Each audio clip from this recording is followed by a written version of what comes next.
شرک در الوهیت در نزد صوفی ها، قبوری ها، رافضه ها وجود ندارد. شرک در الوهیت وجود ندارد. برای همین تقسیم توحید را انکار میکرد. تقسیم رکن نماز را قبول میکند.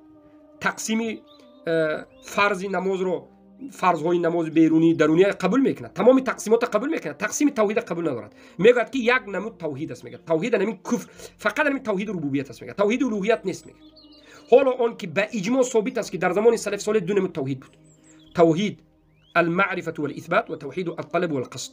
معرفت و الاثبات این توحید یکم توحید ربوبیت است که در درونش اسما و صفات هست. توحید اسما و صفات است، توحید ربوبیت است. توحید دوم که الطلب والقصد هست، این توحید چیست؟ الوهیت است.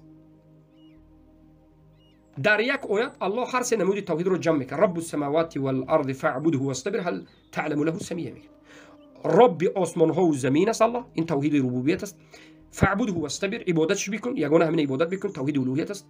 هل تعلم له سمیه، آیا برابری الله مانند الله یگان ذاتی هست؟ نیست، انکار میکنه الله، این توحید اسما و صفات است. مقصد از انکار تقسیمات توحیدی که امروز ما از اشعری ها و ماتریدی ها و صوفی ها میبینیم همین است که به خاطر چی این تقسیم توحید رو انکار میکنن؟ به خاطر اینکه وقتی که انکار کردن تقسیم توحید رو فقط یک نمود توحید میمونه، توحید ربوبیت. در توحید الوهیت نیست. وقتی که توحید الوهیت نیست، از این میبراید که شرک در الوهیت هم نیست. برای همین در نزد اینها قبر پرستی، اطاعت حاکم های طاغوت و مراجعت به محکمه های طاغوتی، بین خود و بین الله واسطه گرفتن و غیره و غیره، این شرک نیست. نه فقط شرک نیست، بلکه یک عبادت است. اعوذ بالله من ذلک. به خاطر همین این قاعده رو محمد ابن عبدالوهاب رحمه الله نوشتند که علمای مشرکین را، علمای غلات را رد کنند و به مسلمان ها و به علمای مشرکین فهمونند که ای مشرکین، ای علما به نام علمای مشرکین، علمای شیطانی، شما شرک رو نفهمیدید. شرک فقط ربوبیت نه. شرک فقط در ربوبیت نه، شرک در الوهیت است و در الوهیت هم وجود دارد. و مشرکین قریش ربوبیت قبول داشت، مسلمان نشد تا زمانی که الوهیت قبول نکرد. معروف است که در زمان محمد ابن عبدالوهاب رحمه الله این عقیده باطل شرکی رو خیلی منتشر میکردند و میگفتند که جایز است که استغاثه از صالحین کنید. اما در زمان محمد ابن عبدالوهاب همین مشرکا روی راست میگفتند که استغاثه کردن، یعنی طلب کمک، دعا کردن از صالحینی که وفات کرده است درست است میگفتند. تا زمانی که انسانی که استغاثه طلب میکند فقط همین اعتقاد ربوبیت از همون صاحب قبر نکند شد میگفتند. اما امروزه مشرکین استغاثه را نامش دیگر کرده وسیله میگن. وسیله جایز است میگن. وسیله دیگر چیز است، استغاثه دیگر چیز است. وسیله این وسیله مشروع هست و وسیله غیر مشروع است. وسیله مشروع بین خود و بین الله وسیله گرفتن، الله میگه و بتقوا الیه الوسیله. وسیله مشروع جایز سه چیز است: دعا کردن به وسیله نام های الله، دعا کردن به طلب دعا به وسیله عمل های خیر و نیکویی، خیلی که در حدیث روایت مسلم طولانی 3 نفری که به غار رفتند دروازه غار محکم شد. و وسیله گرفتن عملی صالح باشد، وسیله گرفتن دعای یک انسانی که زنده است. خیلی که عمر بن الخطاب بعد از وفات رسول الله دعای عمک رسول الله رو وسیله گرفتن. در زمان زنده بودن پیامبر صلی الله علیه و آله دعای پیامبر رو وسیله میگرفتن.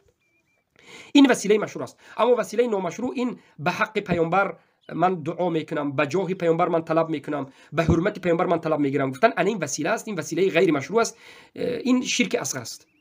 بعض از علما محرم گفتند ولی که قول راجح شرک اصغر است. این وسیله شرک اصغر است، به حق پیامبر طلب کردن، این رو وسیله میگن. اما رفته از بالای قبر بگویی که مرا شفاعت بکنید، مرا به الله نزدیک بکنید، دعای ما رو به الله رسانید، ای اولیا، ای صالحین، ای انبیا، ما رو شفاعت کنید، دعای ما رو به الله رسانید گوید، یا در حق ما از الله طلب دعا کنید گوید، این شرک اکبر است. این عیناً استغاثه مشرکین است. همون شرکی هست که الله مشرکین را تکفیر کرده بود. فهمیدید برادر عزیز؟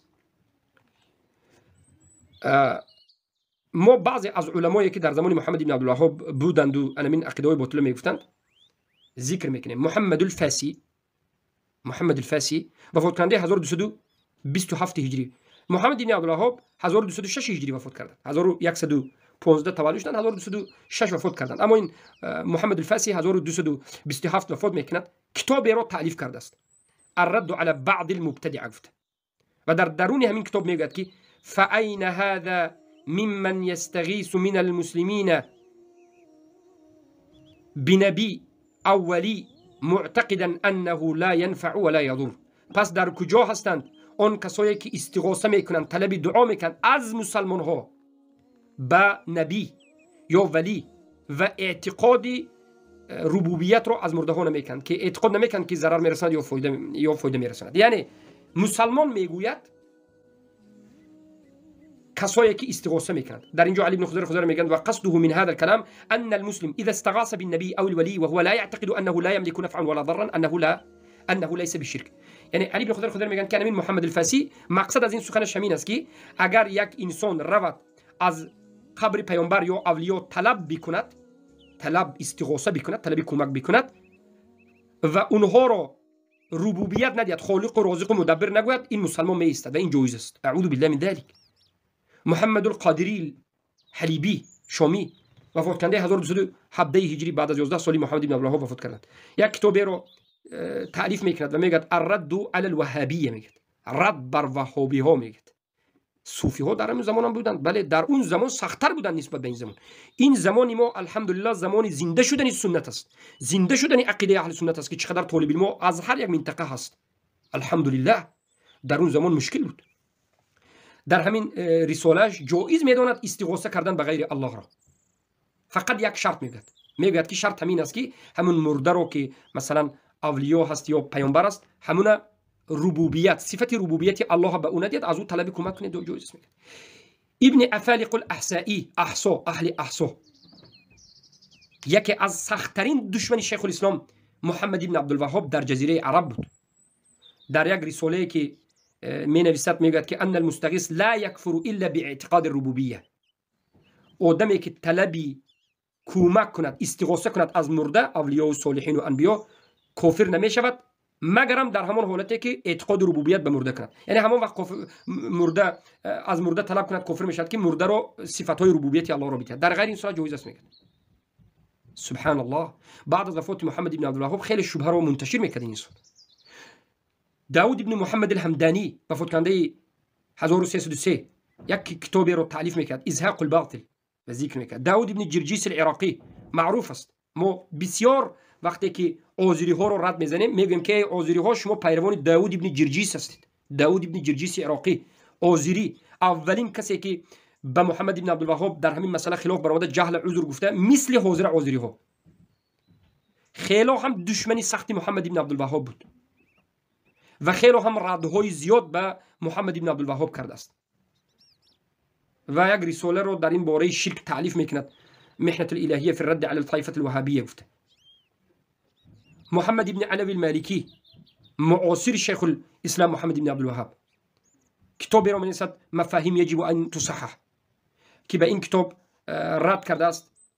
البته که معاصر است، این علمای معاصر است، معاصر شیخ الاسلام محمد ابن عبدالوهاب نیست، علمای معاصر یعنی من عصر است، من عصر حاضر است، که به این رد میزنه شیخ صالح آل الشیخ. هذه مفاهیمنا گفته و تا امروز وجود دارد. بارك الله فيكم. انا بارك الله فيكم. شیخ الاسلام به خاطر همین این قاعده رو ذکر کردن که فهمید که ای قبوری ها شما نفهمیدید مشکلی قبوری ها چی است. مشکلی قبوری ها این است که شرک چی است، کدام نمود عمل شرک می شود، شرک چی است و چگونه شرک به وجود می آید را تا به حال این قبوری ها نفهمیدند. نه حزبیش، نه رافضه اش، نه صوفیش، نه غیر و غیرش. بارك الله فيكم.